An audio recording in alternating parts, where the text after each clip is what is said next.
I would say this is one of the parts of myself that I have not shared enough in public and that I felt called to do. And even my hands start sweating while I'm saying this out loud.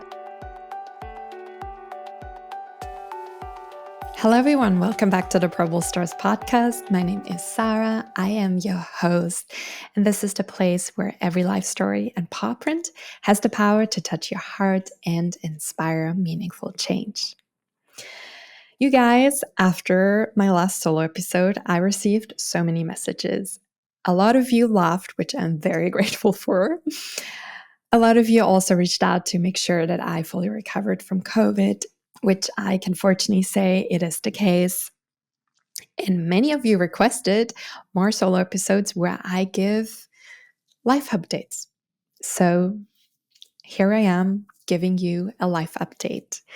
And before I hit the record button, I took a breath and I tuned into my heart and thought, okay, what does my heart feel to share today? Because so much has happened since my last solo episode. So what's like the most important to share today?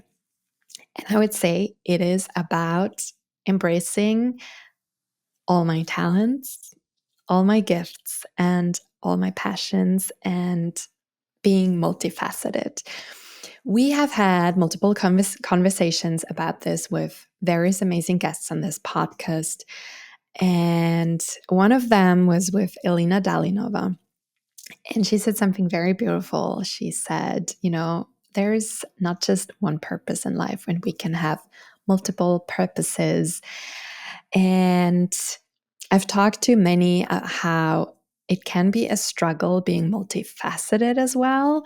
So not just that we feel called to do different things, but that we have different talents, different gifts, different passions.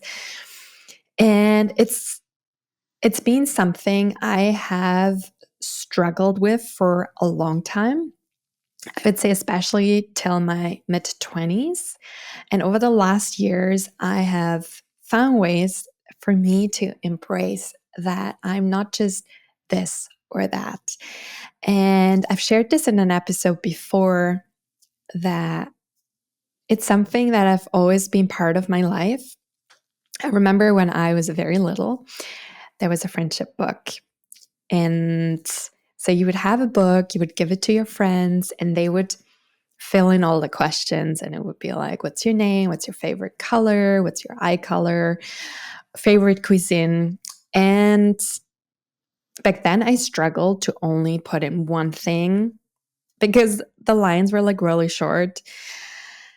And I always felt, man, I wish I would only have one favorite cuisine, and I wish I would only have one favorite book and one favorite singer. And also I wish my eye color wasn't, multiple eye colors with a brown spot. And later on, also when I went to high school, like I not just love languages, but I also actually really enjoyed maths.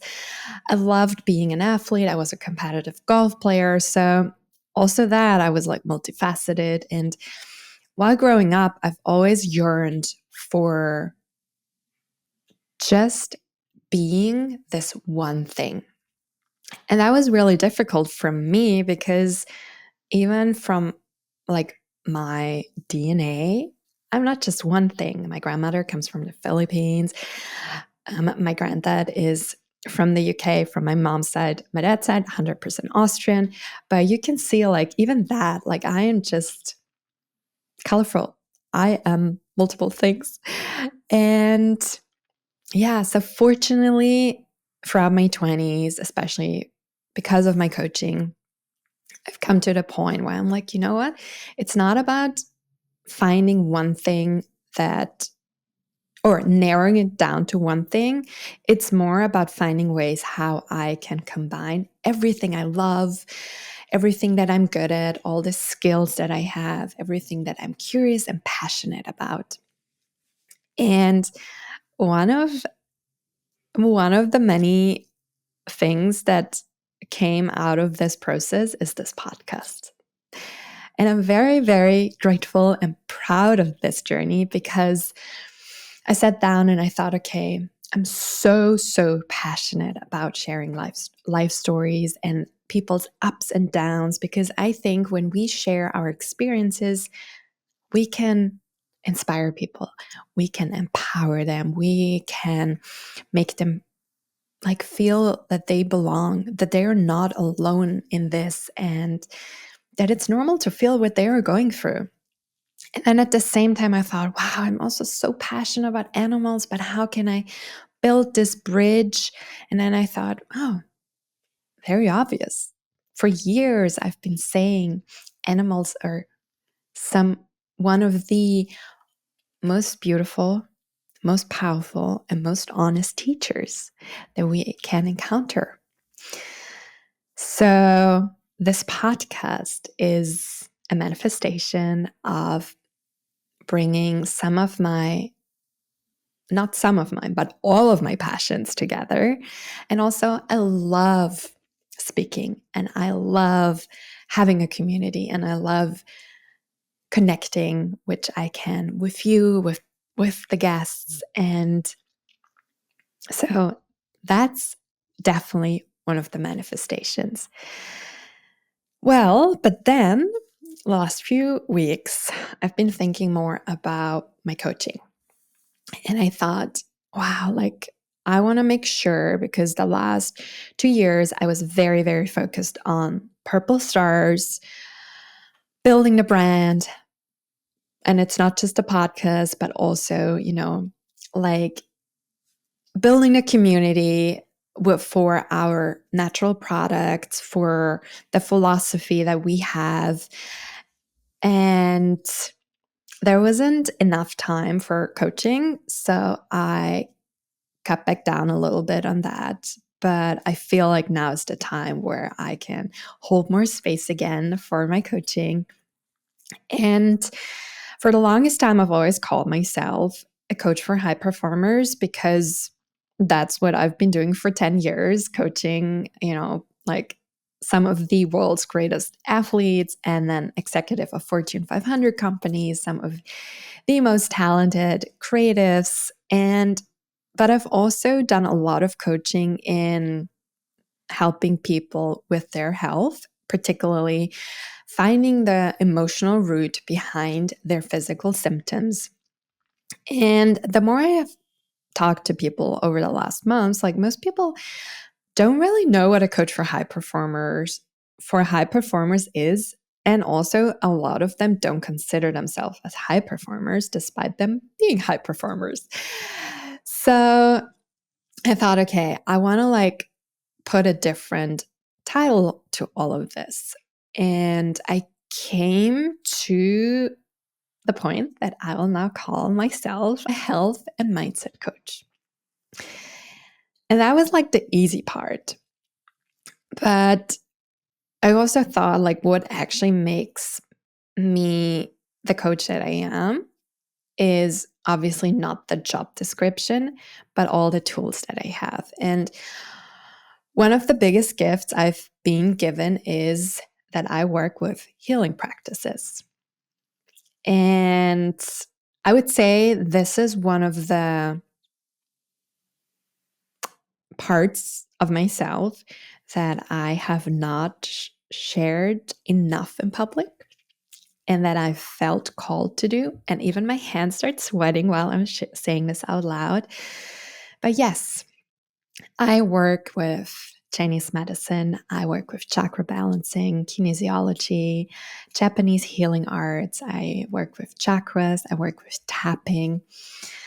I work with ancestor work, past lives, and all that's basically part of helping people tap into their self-healing powers. And it was interesting, within the last week, I've had multiple conversations where people said, but yeah, Sarah, you are actually a healer. Like, why don't you just say that? And I've always, and I, and it's funny because I've had this conversation over the years many times, but particularly a lot, like for so many times throughout the last week that I was like, okay, I need to talk about this. And for me is, I think when like, I don't really believe in the word healer, because what I do, and I can only say from my personal experience or from my point of view, is I help people and also animals to tap into their self-healing powers. And I think it's a different perspective on the journey and the process. But that's the reason why I don't call myself healer. And it's also, wow, it feels very freeing to say this out loud, that I'm doing all of this. And it's also, I'm so, so grateful for this gift and the skill that I have honed over the years. And it's been a really beautiful journey and also privilege to have supported so many people and also animals with my self-healing practices. And especially when I look at the health sector, it's so beautiful to see, when looking at the emotional roots of physical symptoms, how much can be moved. And also how those healing practices can really be of so much support. And I have so many stories about this to share, but I would say this is for another episode, because I feel like for today, the core message is not the stories. The core message is all of us have so much to give. And all of us have so many facets and gifts and talents. And it's not about choosing between those talents.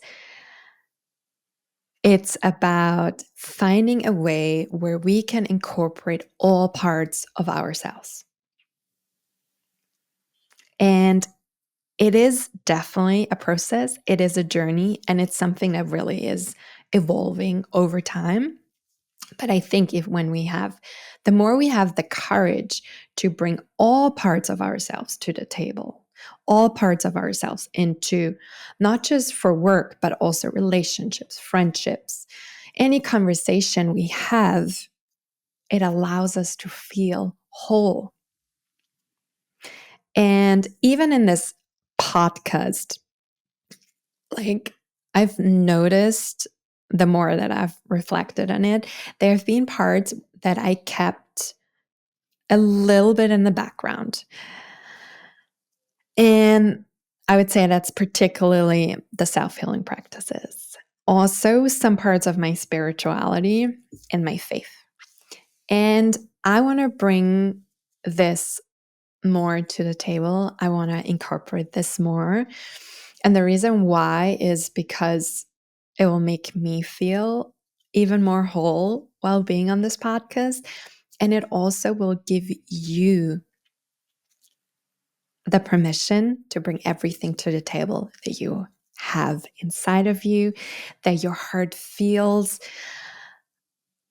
like it's the time to bring this out there. And so I think we can do this together. Encourage each other to embrace all parts of ourselves, the funny ones, the analytical ones, the spiritual ones, all the talents we have, all the gifts we have, all the ideas. I feel life should be colorful, and it shouldn't be just black and white. And I always love to say, when we look at the rainbow, what makes a rainbow beautiful? It holds space for all its colors. And I feel this imagery is something that can be applied to any area of our life. Whether it's our emotions, whether our personality traits, our passions, our ideas, our gifts, our talents. And rather than feeling the need to choose or to narrow it down, let's use this energy to find ways to incorporate all of it. All of it. So you will hear You are definitely going to hear more about my experience with self-healing practices. I want to also talk more about health and the emotions that are mirrored in certain physical symptoms.